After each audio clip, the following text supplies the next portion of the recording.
Bonjour à tous. Donc, je m'appelle Pierre Schorter, la plupart me connaissent. Et je salue vraiment toute l'église de Rixheim qui m'invite ce soir à donner une petite exhortation.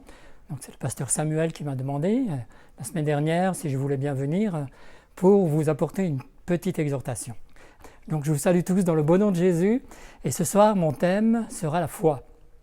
Alors, la foi, c'est un thème qui me tient beaucoup à cœur parce que je pense que tous, en tant que chrétiens, nous avons besoin vraiment de booster notre foi, nous avons besoin d'activer notre foi, nous avons besoin jour après jour que notre intelligence soit renouvelée pour pouvoir rentrer dans cette vie de foi. Alors pour démarrer, j'ai deux versets bibliques. La première se trouve dans la deuxième épître de Pierre, chapitre 1er, à partir du verset 2. Alors ce passage nous dit « Pierre, serviteur et apôtre de Jésus-Christ, à tous ceux qui ont reçu en partage une foi du même prix que la nôtre, par la justice de notre Dieu et du Sauveur Jésus-Christ, que la grâce et la paix vous soient multipliées par la connaissance de Dieu et de Jésus notre Seigneur. » Et le deuxième passage se trouve dans Romains 12, à partir du verset 3. « Par la grâce qui m'a été donnée, je dis à chacun de vous de n'avoir pas de lui-même une trop haute opinion, mais de revêtir des sentiments modestes selon la mesure de foi que Dieu a départie à chacun. » Alors il y a vraiment deux mots dans ces deux passages qui m'interpellent. Donc dans le premier passage, il est dit que nous avons reçu une foi du même prix que chaque chrétien, que chaque croyant. Donc nous avons reçu cette foi. Et dans Romains 12, il nous est dit que selon la mesure de foi que Dieu a départie à chacun. Ça veut dire que quand on s'est converti, quand on est né de nouveau, Dieu nous a donné une certaine mesure de foi. Donc souvent, on entend les chrétiens prier, ils disent « Seigneur, donne-moi la foi, donne-moi la foi ». C'est une prière qui, normalement, Dieu n'exaucera pas parce qu'il nous l'a déjà donnée le jour où on s'est converti. Le jour où on est né de nouveau, on a reçu tous, selon ces deux passages en tout cas, tous ont reçu une certaine mesure de foi. Vous savez que la foi et la fidélité, ce sont deux choses vraiment analogues, ça a exactement la même racine. Et le mot entre foi et fidélité revient 244 fois dans le Nouveau Testament. Donc on voit que c'est vraiment important. Jésus a toujours insisté sur la foi. Quand il a guéri des malades, il a dit « ta foi t'a guéri, ta foi t'a sauvé, je n'ai jamais vu une foi aussi grande, etc. etc. » Vous connaissez tous ces passages. Alors je crois que ce qui est important, c'est que nous nous basions maintenant sur la parole de Dieu afin que cette foi puisse grandir. Alors, chacun reçoit une certaine mesure de foi. Quand un bébé est né, il reçoit un certain nombre de muscles. Et ces muscles, il n'y en aura pas plus. Le fait qu'il va grandir, il n'aura pas plus de muscles. Par contre, ces muscles vont grandir.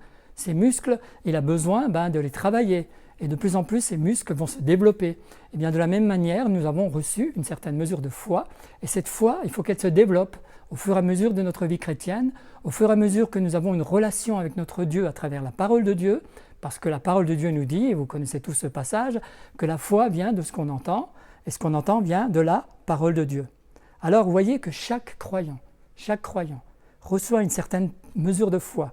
Mais cette foi, elle peut grandir dans la mesure où nous la développons, dans la mesure où nous allons dans cette parole et nous avons cette relation personnelle avec notre Dieu, et cette foi va se développer de jour en jour pour avoir, que chacun puisse avoir cette foi que Dieu veut que nous ayons pour pouvoir, dans notre vie chrétienne, pouvoir la manifester. Parce que c'est l'apôtre Jacques qui nous dit aussi que la foi sans les œuvres, ça ne sert pas à grand-chose. Tu me dis que tu as la foi, mais montre-moi tes œuvres. Donc, la foi doit être suivie d'œuvres. La foi, c'est croire ce qu'on a déjà reçu. Croire qu'on l'a déjà reçu. Alors, parfois on prie, alors qu'on a déjà reçu certaines choses. Il suffit de le proclamer. Alors je sais qu'on connaît beaucoup de versets par cœur, et moi de même, je connais beaucoup de versets par cœur, mais ce n'est pas le fait de les proclamer sans arrêt, que forcément elles vont s'accomplir. La foi doit rentrer dans notre cœur, d'abord dans la tête, d'abord dans la tête, il faut le croire. Et ensuite, il faut la proclamer. Et quand on la proclame, elle sort de notre cœur. Et à ce moment-là, cette foi, elle va devenir vivante. Et cette foi va produire quelque chose. Donc vous voyez la différence entre proclamer une certaine foi, parce que je connais les versets par cœur, où il ne se passe pas grand-chose. Regardez, vous avez deux chrétiens, ils vont prier avec un malade. Pour l'un, il ne se passera rien. et pour l'autre, le malade sera guéri. Alors, quelle est la différence? C'est la différence, c'est la foi. La différence, c'est, je ne veux pas dire que l'un est incrédule, mais ça veut dire que l'un, il a simplement proclamé quelque chose, mais ce n'est pas sorti vraiment de ses tripes. Il ne l'a pas vraiment assimilé pour que vraiment cette foi puisse être active. Je crois en tout cas que c'est comme ça. La foi, vous savez que la foi, c'est le sujet le plus enseigné dans le christianisme, mais c'est celui qu'on comprend souvent le plus mal. Malheureusement, qu'est-ce que la foi? Alors, on peut revenir sur Hébreux 11, qu'on connaît tous par cœur. C'est l'assurance des choses qu'on espère, c'est la confirmation de celles qu'on ne voit pas. Donc on proclame quelque chose qui est déjà dans la parole de Dieu, qu'on ne voit pas, mais on le proclame comme si ça existait déjà. Donc c'est ça la foi. Parce que si on proclamait quelque chose qu'on voit, ça ne serait plus la foi. Donc il faut que la foi soit basée sur la parole de Dieu, sur quelque chose d'invisible, sur quelque chose qu'on ne voit pas encore, mais sur quelque chose qui va se réaliser parce qu'on le croit, parce que c'est au fond de notre cœur, parce qu'on le proclame, pas simplement pour le proclamer, mais on le proclame parce qu'on le croit. Et c'est ça qui est important. Alors cette mesure de foi qu'on a reçue depuis notre nouvelle naissance, elle va grandir parce qu'on écoute la parole de Dieu, on lit la parole de Dieu, on a une relation avec ce Dieu vivant, et au fur et à mesure, eh bien, c'est comme une petite allumette qui va prendre de plus en plus de place dans notre vie. Et comme disait quelqu'un, c'est un feu qui est allumé au plus profond de notre être. Plus la foi va grandir, plus cette lumière va grandir en nous et va provoquer une lumière qui non seulement va éclairer notre esprit, mais va pouvoir éclairer ceux qui sont autour de nous. L'esprit de l'homme, disait quelqu'un, est comme une bougie pour le Seigneur. Quand il allume notre bougie, eh bien nous sommes capables de faire l'impossible. C'est ça qui fait que nous puissions faire l'impossible. Vous voyez, il manque parfois la petite flamme. Et comme David le dit au psaume 18, à partir du verset 30, avec toi, Seigneur, je me précipite sur une troupe en armes, avec mon Dieu, je saute une muraille. Alors, extraordinaire, vous voyez, avec Dieu, pas sans Dieu. C'est pour ça qu'on peut faire des choses pour Dieu, ce qui est bien, mais quand on les fait avec Dieu, c'est mieux. Parce que là, on est sûr que Dieu travaille avec nous, que c'est sa volonté. Et quand on fait des choses selon sa volonté, on est sûr que ça va s'accomplir. Dans le dictionnaire, alors qu'est-ce que le dictionnaire nous dit? La foi, c'est une confiance qu'on accorde à quelqu'un ou à quelque chose. Vous savez, tous les hommes de ce monde ont la capacité de croire en quelqu'un ou en quelque chose. Malheureusement, ils l'utilisent le plus souvent pour croire à des mensonges. Et on sait que depuis la chute, eh bien, l'homme a cru aux mensonges de Satan. Et à travers ce mensonge, il a été séparé de Dieu. Et on sait que celui qui travaille encore aujourd'hui dans ce monde, c'est Satan, qui est appelé, selon Jésus, le père du mensonge. Vous savez, quelqu'un disait, la vérité existe, mais on n'invente que le mensonge. Donc la vérité existe. Jésus est la vérité. Il nous a dit qu'il est le chemin, la vérité et la vie. Donc si nous venons vers Jésus, eh bien nous nous séparons du mensonge pour aller vers la vérité. Donc nous devons écouter la parole de Dieu qui est la vérité, qui nous amène dans la vérité, et cette vérité nous affranchit, parce que nous proclamons pas seulement cette vérité, mais nous la recevons. Et si nous la recevons, nous pouvons aussi la proclamer et la donner aux autres. Dans la première épître de Jean, chapitre 5, à partir du verset 20, il nous est dit « Nous savons que le Fils de Dieu est venu et qu'il nous a donné l'intelligence pour connaître le véritable, et nous sommes dans le véritable en son Fils Jésus-Christ. C'est lui qui est la véritable et la vie éternelle. » Donc connaître la vérité nous rend libres des mensonges de l'ennemi.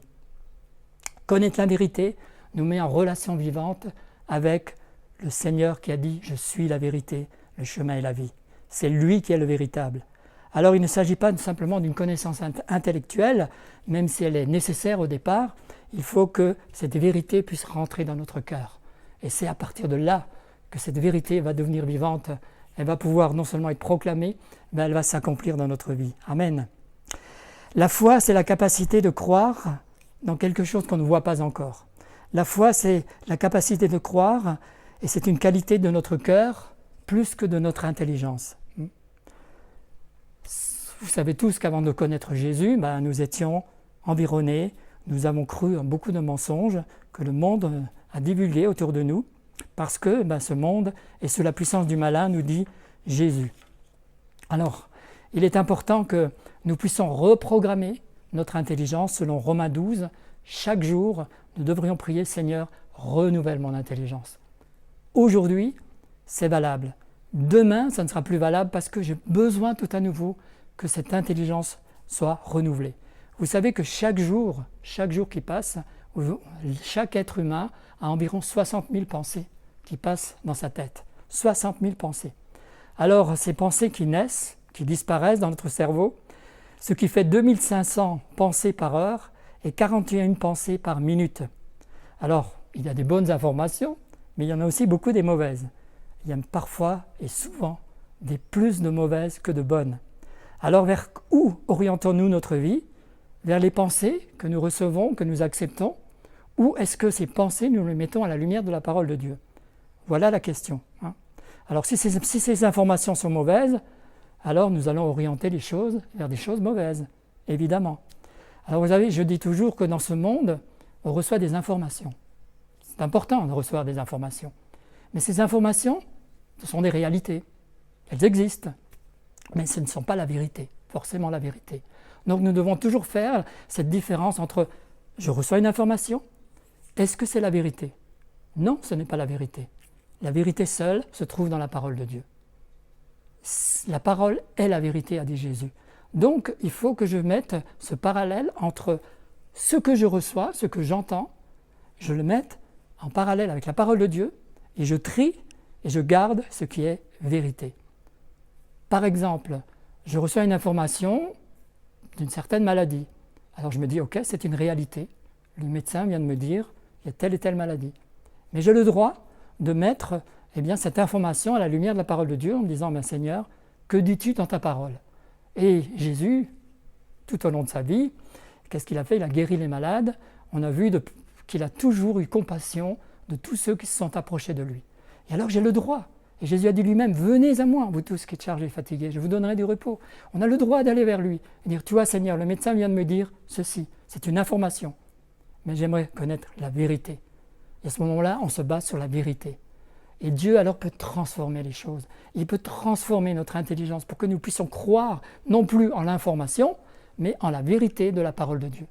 Et à ce moment-là, les situations peuvent changer dans notre vie, où cette maladie peut simplement disparaître, ou simplement elle peut s'améliorer, la santé peut s'améliorer de jour en jour, tout simplement parce que nous avons mis notre confiance dans la parole de Dieu qui est la vérité. Amen. Donc, il faut changer de mentalité. Ne plus être un chrétien yo-yo, vous savez, on monte, on descend, c'est comme les montagnes russes, des chrétiens craintifs. Quelqu'un disait, vous passez d'une mentalité de Calimero. Vous savez, Calimero était un petit poussin noir, héros de dessin animé, qui avait toujours tendance à se plaindre. Eh bien non, nous devons avoir une mentalité de fils de Dieu, une mentalité de vainqueur, une mentalité qui sait que notre Dieu est tout puissant avec nous. Et si Dieu est avec nous, qui peut être contre nous? Alors, je me rappelle l'histoire que j'ai lue il y a quelques années. C'était un pauvre Indien qui vivait quelque part aux États-Unis, quelque part dans une région des États-Unis. Et un jour, on a trouvé sur ses terres qu'il y avait du pétrole. Alors, il était tout content qu'on puisse trouver du pétrole sur ses terres. Donc, on a exploité ses gisements et il est devenu très, très, très riche. Et lui, qu'est-ce qu'il souhaitait? Il souhaitait un jour s'acheter une Cadillac, donc une grosse voiture. Et avec cette Cadillac, le jour où il l'a commandée, il a pris toutes les options possibles. C'était une longue voiture et il se promenait avec cette voiture à travers les villes pour un petit peu frimer, pour dire, vous voyez, moi j'ai réussi ma vie, je roule en Cadillac. Seulement le problème, c'est que devant sa Cadillac, il y avait 2 chevaux qui entraînaient cette Cadillac. Alors un jour, on lui a dit, mais je ne comprends pas, comment tu as une voiture, il y a un moteur très puissant, et toi tu te promènes avec 2 chevaux. Et lui ne savait pas actionner cette voiture, il ne savait pas conduire en voiture. Donc vous voyez, on peut avoir de la puissance que Dieu nous a donnée, cette mesure de foi que Dieu nous a donnée, je reviens à cette mesure de foi, et ne pas l'actionner, et se contenter de tout petits moyens, alors que Dieu veut nous donner de grands moyens. Donc changeons notre mentalité. Ne soyons plus des chrétiens yo-yo, mais soyons des chrétiens forts. Non pas par notre force, non pas par notre puissance, mais par la puissance de Dieu. Laissons-nous renouveler dans notre intelligence, changeons notre mentalité de petitesse et ayons la mentalité de Dieu. Ayons la mentalité de celui qui veut faire de nous des vainqueurs, celui qui veut faire de nous des gens qui pourront dépasser toutes nos limites. Nous sommes limités, certes, mais Dieu est illimité. Nous sommes petits, mais Dieu est grand. Amen. Nous pouvons faire le possible peut-être, mais Dieu peut faire l'impossible. Alors regardons vers ce Dieu par rapport à ce qu'il veut faire, par rapport à ce qu'il peut faire. Laissons-nous reprogrammer. Vous savez, c'est comme un ordinateur, de temps en temps, il faut le reprogrammer pour y entrer de nouvelles informations. Et bien de la même manière, à chaque fois que la Bible nous parle, à chaque fois que Dieu insiste sur tel ou tel verset ou tel passage, laissons-nous programmer tout à nouveau pour aller plus loin. Et je pense qu'un chrétien ne doit pas stagner. C'est une eau qui stagne, c'est une eau qui commence à sentir mauvais avec le temps. Il faut tout le temps qu'il y ait cette eau vive qui coule en nous, comme disait Jésus, celui qui croit en moi, des fleuves d'eau vive couleront de son sein. Ça, c'est important. Alors, vous pouvez faire ce que la Bible dit que vous pouvez faire, ça, c'est pas un problème. Et vous pouvez être, nous pouvons être ce que la Bible dit, ce que nous pouvons être.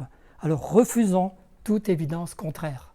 Refusons-le. Vous savez, ce qui est important dans ce monde, toutes les informations que nous entendons, il y a des moments où il faut les refuser. Je refuse cela. Quand on vous dit des choses négatives, je les refuse au nom de Jésus. Je ne les accepte pas. Vous savez, quand on vous dit c'est l'hiver, vous aurez nouveau la grippe. Non, je ne la veux pas la grippe. Elle ne m'intéresse pas. Je refuse cette grippe. Et ça peut être mille autres choses qu'on peut vous dire jour après jour, et les gens ne se rendent même pas compte qu'ils ne sont pas animés par le Saint-Esprit, bien sûr. Ils sont animés par un autre esprit. Donc forcément, il y a les choses qui ne sont pas en accord avec la parole de Dieu. Alors, Dieu place en chacun de nous des rêves, des potentiels, des dons, un ministère. Alors tout le monde n'est pas appelé à partir loin de chez lui. Le ministère, il commence devant sa porte. Il commence avec les voisins. Il commence dans l'église locale dans laquelle Dieu nous a placés, à travers des dons spirituels. Alors osons, allons plus loin. Osons faire peut-être des choses que nous n'avons jamais faites jusqu'à maintenant, parce que Dieu est avec nous.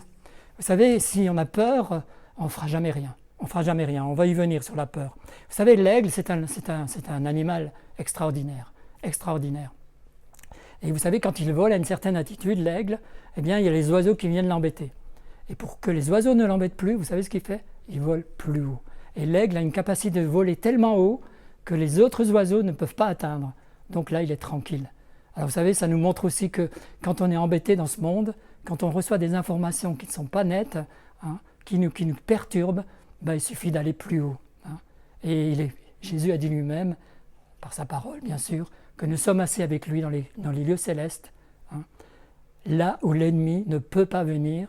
Il est en bas et pas en haut. Il est en bas et nous pouvons le regarder d'en haut parce que lui, il est en bas. Mais il ne peut pas nous atteindre parce que nous sommes plus haut, pas par notre mérite, mais c'est Jésus qui nous a propulsés plus haut. Et c'est ça qui est merveilleux. Amen. Alors soyons comme des aigles, volons plus haut. Amen.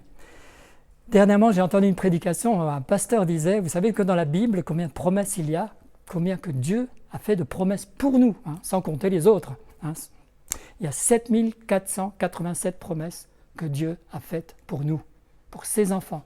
Alors vous imaginez, je ne sais pas si vous les connaissez, ces 7487. Moi, je ne les connais pas encore. Je les ai sûrement déjà lus à travers toute la Bible.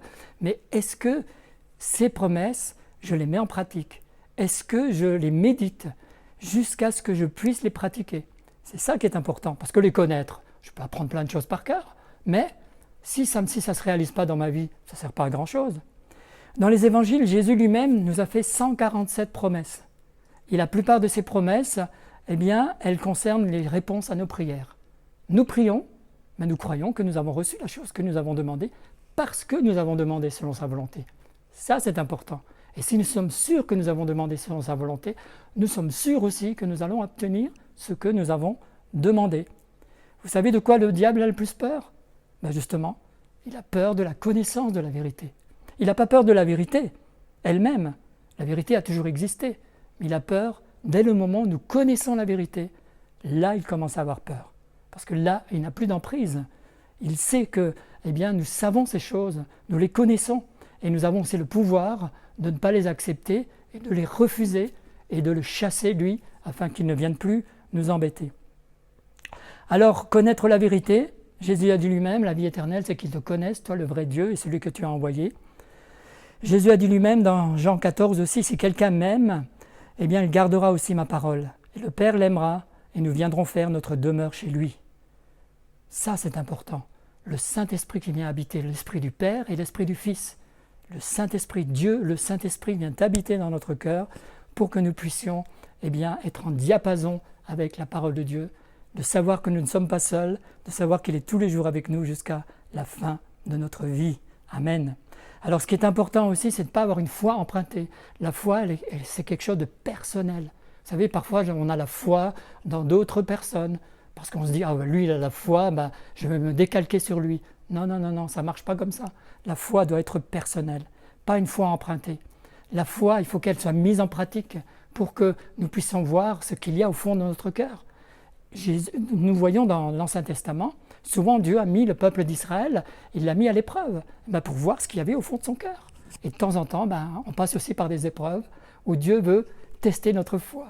Et je dis toujours, quand une voiture, une fois qu'elle est sur le marché, avant, vous savez, il se passe quelques mois, on teste la voiture par toutes sortes de crash tests pour voir si elle tient le coup, pour que, lorsque l'utilisateur va la conduire, il faut qu'elle soit garantie, il faut qu'elle puisse tenir la route, il faut que s'il y a un accident, tous les airbags se mettent en route, etc. Il faut qu'elle soit sûre en quelque sorte. Donc, ce n'est pas une mauvaise chose quand Dieu nous teste, c'est pour qu'on puisse aller plus loin encore dans cette intimité. Alors on a toujours le choix, bien sûr, entre choisir la foi ou ne pas la choisir. Chaque matin, on a ce choix. Et Jésus nous dira toujours, la foi, c'est quelque chose qui nous permet toujours de le connaître davantage. Le connaître, c'est quelque chose de merveilleux parce que seulement entendre parler de Jésus, c'est une chose, mais le connaître personnellement, c'est autre chose. Moi, j'ai entendu parler de M. Macron, mais je ne le connais pas personnellement.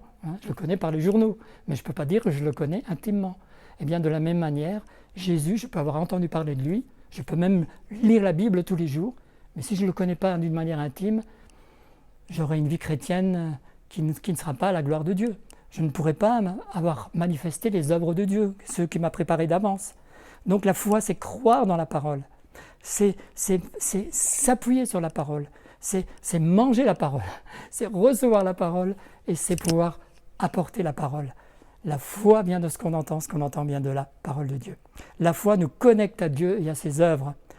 Mais par contre, la peur nous connecte à Satan et à ses œuvres. À chaque fois que nous avons peur, à chaque fois que nous sommes craintifs, nous faisons les œuvres de l'ennemi sans même le savoir, sans même nous en rendre compte. Job dira dans Job 3, « Ce que je crains, c'est ce qui m'arrive, ce que je redoute, c'est ce qui m'atteint. » Alors vous voyez, on peut avoir peur aussi. Et je sais que ce monde actuel est contaminé par la peur, jour après jour. Et si nous regardons à ce monde, il y a de quoi avoir peur. Mais nous, chrétiens, nous n'avons pas reçu un esprit de peur, nous dira 2 Timothée 1, verset 7, mais un esprit de puissance, d'amour et de sagesse. Donc quand il est question d'un esprit de peur, c'est un démon, ce n'est pas la peur en elle-même, c'est un esprit qui vient nous embêter, un esprit qui vient nous voler en quelque sorte l'amour de Dieu, qui vient nous voler la paix de Dieu, qui vient nous voler la joie de Dieu. Donc cet esprit, il faut le chasser à tout prix afin qu'il ne vienne pas faire son œuvre en nous. Ça, c'est important. Alors, nous devons fonctionner dans un esprit de foi. Et on ne peut pas fonctionner en même temps dans un esprit de peur, ce n'est pas possible. Alors, soyons des croyants avec une position d'autorité.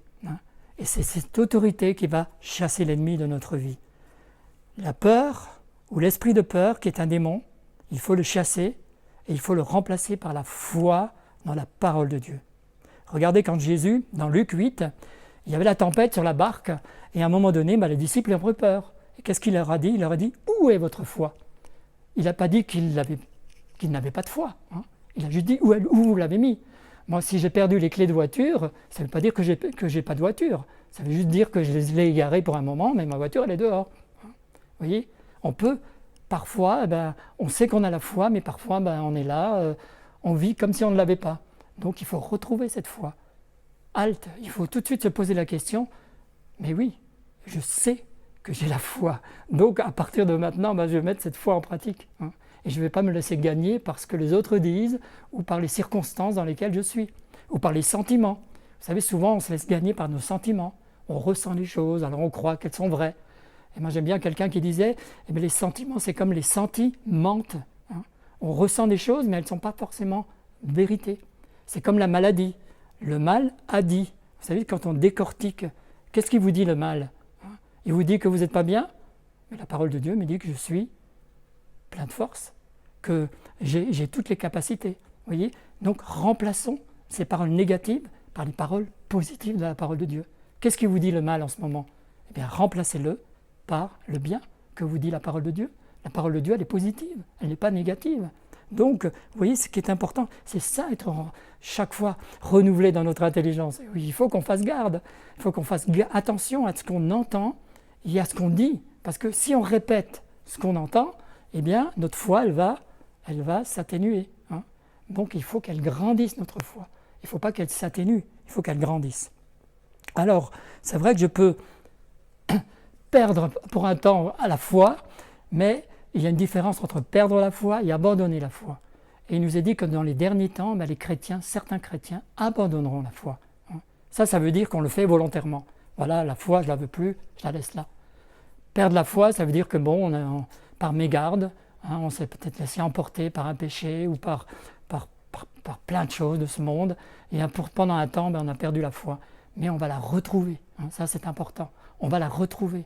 Et pour que cette foi, elle puisse tout à nouveau nous remplir de sa paix. Et on se rend bien compte que quand on a perdu la foi, on revient, parce qu'on sait très bien que cette paix, on ne peut pas la trouver dans le monde. Donc on revient à la source. Mais ceux qui l'abandonnent, ils l'abandonnent volontairement.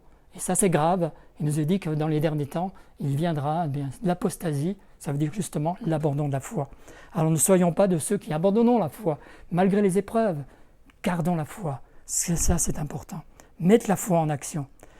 La crainte de Dieu chassera toujours la crainte de l'homme. Mais le contraire est vrai aussi.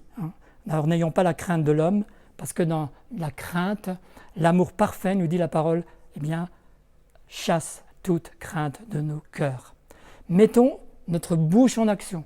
Ce que nous croyons, confessons-le. Ça, c'est important. Dans Marc 11, Jésus va dire « Ayez foi en Dieu ». 4 mots puissants. Ayez foi en Dieu. Ayez foi en Dieu. Ça suffit. Et Jésus dira même la foi dans un grain, comme un grain de moutarde, ça suffit pour déplacer une montagne. Vous voyez, là, on n'a pas besoin d'une grande foi. Mais ce qui est important, c'est de savoir où nous plaçons notre foi, en qui nous plaçons notre foi. Ça, c'est important. Donc la foi découle de notre connaissance qu'on a de notre Dieu. Et ça, c'est quelque chose qu'on ne pourra pas nous enlever. Amen. Quelqu'un disait la foi, c'est comme l'arc, la promesse, c'est la flèche, la foi, c'est la main qui bande l'arc et envoie la flèche vers le ciel. Donc refusons tous les mensonges que l'ennemi va nous proposer, refusons tous les mensonges et plaçons notre foi au niveau de la parole de Dieu qui va accomplir des miracles certainement. Je pense que vous êtes tous, comme moi, avides de vivre encore plus avec la parole de Dieu.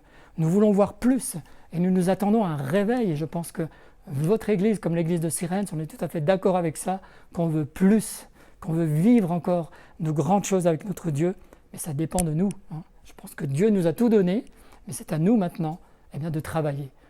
C'est comme disait, j'ai fallu aussi une histoire où quelqu'un priait « Seigneur, donne-moi telle chose, donne-moi telle chose ». Et on peut prier « Seigneur, donne-moi une maison, donne-moi une famille, donne-moi une voiture ». Et en fin de compte, à un moment donné, Dieu a dit « Ok, j'exauce ta prière ». Et alors il y a un ange qui est venu, qui lui a donné des graines, tout un paquet de graines. Il a dit « Voilà, tu as la semence, maintenant c'est à toi de semer. Et tu recevras ce que tu as demandé, mais c'est à toi de semer. » Donc, ça ne tombe pas tout seul du ciel, c'est à nous de mettre notre foi en action pour que les choses qui ont été promises descendent du ciel et viennent sur la terre pour nous bénir. Amen. C'est ça qui est important. Alors, vivre par la foi, regardez quand vous voyez dans le livre des Nombres, vous avez sûrement déjà entendu plusieurs fois cette histoire, quand vous voyez les 10 espions qui devaient aller voir dans la terre promise si c'était possible d'aller dans cette terre promise, et ils ont vu que des géants, ils sont revenus, ils étaient complètement traumatisés. Ils ont dit, mais c'est pas possible, on ne pourra jamais rentrer dans ce pays. Mais par contre, il y avait Caleb et Josué, que eux, ils ont vu ces géants comme une opportunité. Et ça faisait la différence entre ceux qui n'ont pas la foi, ceux qui regardent sur les circonstances, et puis ceux qui regardent sur le Dieu des circonstances. C'est pas la même chose. Donc, parfois on est seul, et il faut avoir du courage d'être seul au milieu de tous les gens qui, eux, sont incrédules, et vous êtes peut-être seul à avoir la foi, mais ne perdez pas courage, parce que si vous avez la foi, vous ferez toujours la différence. Vous ferez toujours la différence. Et comme le dit un dicton, si tu es seul dans la foule, tu deviens une cible. Mais par contre, c'est Luther qui disait aussi, une personne plus Dieu forme toujours une majorité. Donc qu'importe si les autres ne te suivent pas. Toi et Dieu, tu es toujours dans la majorité. Et Dieu cherche des hommes qui osent proclamer, qui osent affirmer ce qu'ils croient. Donc souvenons-nous que la foule n'est jamais entrée dans la terre promise. Ce n'est pas la foule qui est entrée dans la terre promise. Seuls ceux qui ont mis la parole en pratique. Seuls ceux qui ont cru dans la parole de Dieu. Seuls ceux qui ont mis leur confiance dans le Dieu de la parole. Amen. Alors ne craignons pas les hommes, ne craignons pas ce que nous voyons, ce que nous entendons, ne craignons pas la peur qui est générée en ce moment dans ce monde. Vous savez, un jour on a demandé à Reinhard Bonnke comment il gérait la peur. Alors voilà ce qu'il a dit. Je suis souvent confronté à la peur. Mais la peur, c'est un fantôme, c'est une création de notre esprit et du monde invisible. Ce qu'elle nous montre n'existe pas en réalité. Autant la peur est réelle, car elle nous prend aux tripes et on ressent toutes les dimensions de ce sentiment intérieurement, autant elle peut être irrationnelle, l'objet de cette peur ne se réalisant pas, l'ascenseur ne va pas s'écraser. La peur est une substance, elle crée une atmosphère, l'atmosphère des ténèbres, c'est une puissance. La peur nous met dans un cachot. Elle nous force à renoncer aux choses nouvelles qui nous mettraient trop au défi. Elle nous condamne à mener une vie tranquille en pantoufles devant notre écran ou cheminée. Elle nous paralyse au point de ne plus pouvoir utiliser nos propres capacités. Elle nous étouffe, nous prive de notre destinée, comme une spirale nous attire vers le bas. Et on sait que 99% de nos peurs ne se réalisent jamais. Jamais. Vous savez que le cerveau ne fait pas de différence entre la peur réelle et la peur irréelle. Une peur est une peur. Et cette peur, quelle qu'elle soit irréelle ou réelle, elle va vous paralyser. Alors 99% des cas, elle ne se réalise pas. Alors moi je vous invite encore à renoncer à cette peur, à ne pas nous laisser gagner par cette peur. Et comme le disait Luther, une personne plus Dieu et sera toujours dans la majorité. Et dans le Proverbe 14, il nous est dit, celui qui craint l'Éternel possède une grande confiance et ses fils sont un refuge auprès de lui. La crainte de l'Éternel est une source de vie pour s'écarter des pièges de la mort. Nous servons celui que nous craignons. Nous servons celui que nous craignons. Qu'est-ce que nous craignons? La peur, c'est-à-dire Satan avec ses œuvres, ou est-ce que nous craignons notre Dieu qui est lumière avec toutes ses œuvres de lumière? Nous vivons une vie sur terre, nous devons vivre une vie sur terre non pas aux normes du monde, bien que nous sommes soumis aux autorités bien sûr, mais nous devons vivre sur terre aux normes du ciel. Jésus nous a toujours invités à confronter les montagnes, à confronter notre adversité, simplement en nous donnant la capacité de vaincre toutes ces montagnes et toutes ces choses, toutes ces adversités qui seraient sur notre chemin. La Bible nous dit que rien n'est impossible à ceux qui croient. Alors, bravons l'impossible, pas par notre force, mais avec la force de notre Seigneur. Qu'il soit béni dans notre vie. Si cette petite exhortation vous a interpellé, comme elle m'a interpellé, parce que je prêche d'abord pour moi-même, ce qui est important, je ne me sens pas supérieur à vous, et j'ai besoin chaque jour de cette mesure de foi que Dieu nous a donnée. Et c'est vrai, comme j'ai lu ces deux passages, merci Seigneur pour cette mesure de foi que tu nous as donnée. Le jour où nous t'avons donné notre vie, tu nous as déjà donné cette mesure de foi. Merci que tu nous aides maintenant à pouvoir développer cette foi jour après jour pour que nous ne soyons plus des personnes qui soyons toujours dans la crainte ou toujours comme des mendiants spirituels cherchant à recevoir quelque chose alors que tu nous l'as déjà donné. Merci Seigneur pour cette puissance que tu nous as donnée à travers le Saint-Esprit qui nous aide à renouveler notre intelligence jour après jour, qui nous aide à vivre une vie de foi, une vie qui ne craint point, mais une vie qui peut déplacer les montagnes avec notre Dieu. Merci parce que tous ces passages bibliques que nous pourrons encore prononcer ce soir, il y a tellement de passages où tu nous dis ne pas craindre, 365 fois je crois dans la Bible, c'est-à-dire une fois par jour, Dieu nous dit de ne pas craindre, de ne pas avoir peur. Jésus a dit lui-même à ses disciples, n'ayez pas peur. Même si les temps sont difficiles pour beaucoup en ce moment, j'aimerais ce soir vous dire, n'ayez pas peur. Dieu est là. Jésus nous a promis d'être tous les jours avec nous jusqu'à la fin du monde. Merci Seigneur que tu touches maintenant toutes les personnes qui ont peur, qui n'ont pas d'assurance, qui ont besoin vraiment d'un attouchement de ta part. Que cette foi, Seigneur, qu'ils ont déjà reçue, ils puissent maintenant la développer afin qu'elle puisse déplacer les montagnes de difficultés dans lesquelles ils se trouvent. Je t'en remercie Seigneur, au nom de Jésus. Amen. Amen.